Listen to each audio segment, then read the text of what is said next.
All right, what's up?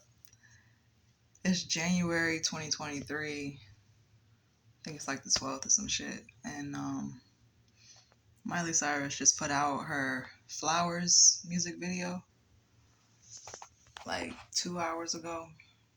And I've been predicting for a while about what's going to go on with Miley's career, the trajectory of her career. She's going to be like one of those people who last for a long time. She's going to be like one of those legend people. So by the time she's in her, 40s and 50s, like we're going to continue to speak about Miley. And more so like a legend status. But it's also going to be controversy surrounding her name based off of her background. Um, Not that she's a stranger to it, but as far as in her later life, probably coming up after Dolly Parton passes, she's going to be blown up in the spotlight. She's going to be like Dolly's only child. She's her goddaughter, and that's been stated over and over and over again as of recent. The first time we really heard about it as the public, it was during Hannah Montana, and Dolly made her appearance on Hannah Montana, so we all knew about that, and then for a while it wasn't any conversation around it, and then she put out the song. Well, she covered the song Jolene during her backyard sessions. And for me, like, I was a big fan of Miley Cyrus for a long time. And when I heard Jolene, when I heard her sing it, that's not the song that stood out to me. In her backyard sessions, the song that stood out to me was Lilac Wine. Now, Lilac Wine, it was beautiful. The way she sung it, the way her energy was, the beauty of the song, the life that she put into that song, it wasn't the same as when she did Jolene. I didn't understand why Pharrell said that when he heard that song, it made him realize that she had a voice. For me, if y'all go back and listen to Miley Cyrus sing Lilac Wine, I just don't understand why that song would be the one that stood out.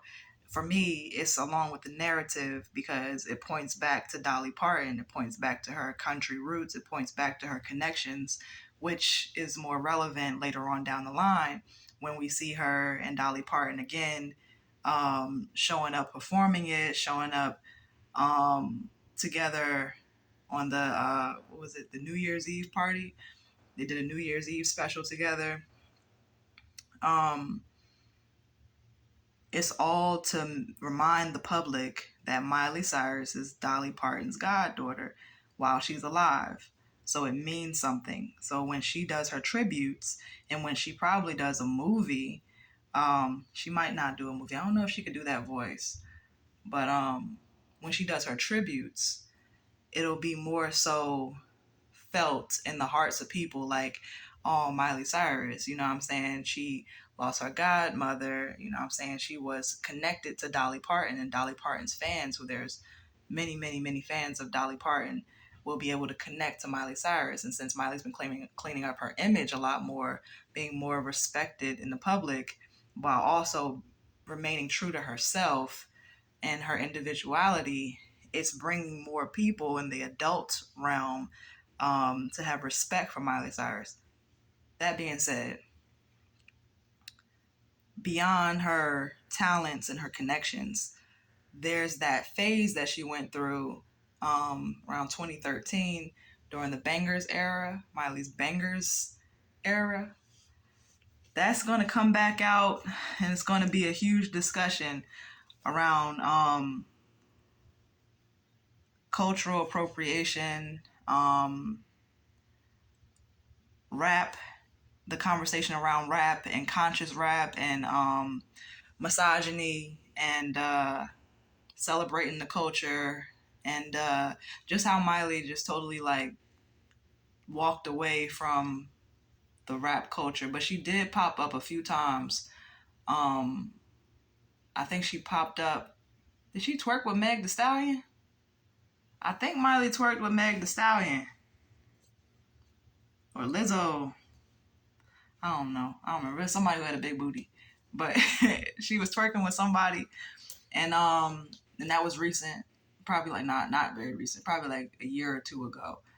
And I think during the New Year's Eve party, was performing with somebody. I think it was a rapper or something.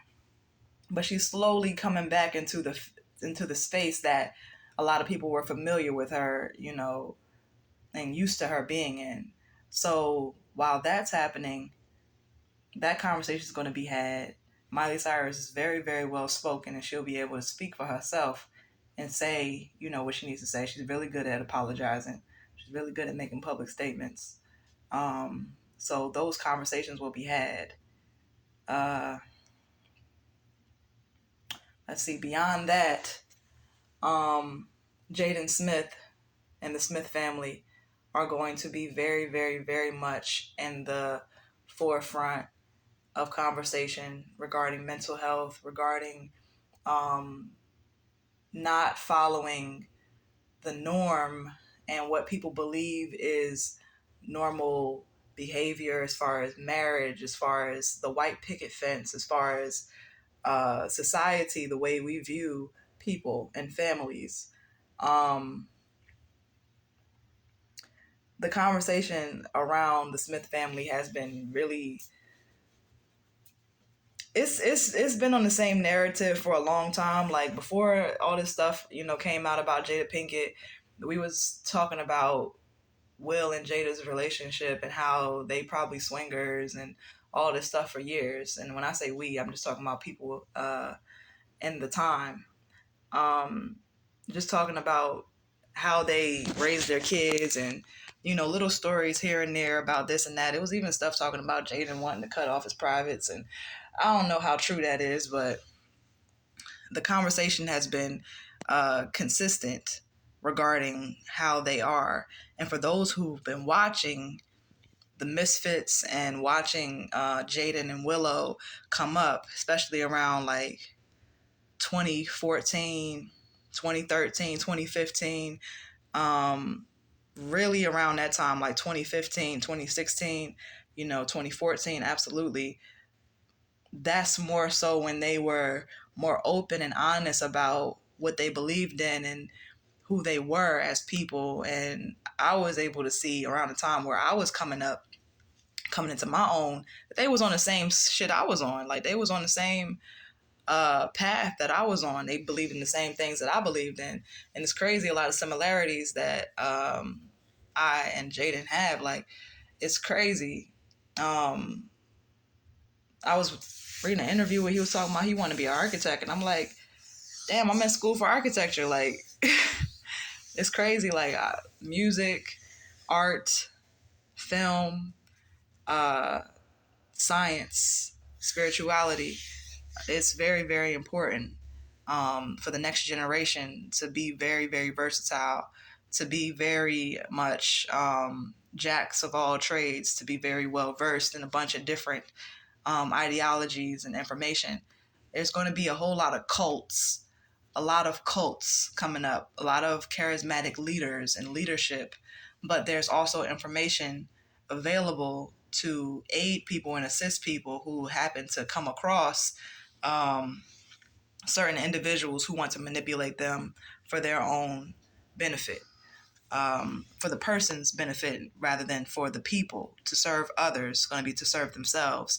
If anybody is trying to connect with people in order for them to shine their light onto them rather than for you to provide others and help share the light, spread the light, and search for truth, expand, become brighter, with the individuals benefiting from their own search and understanding of life and just being. Anybody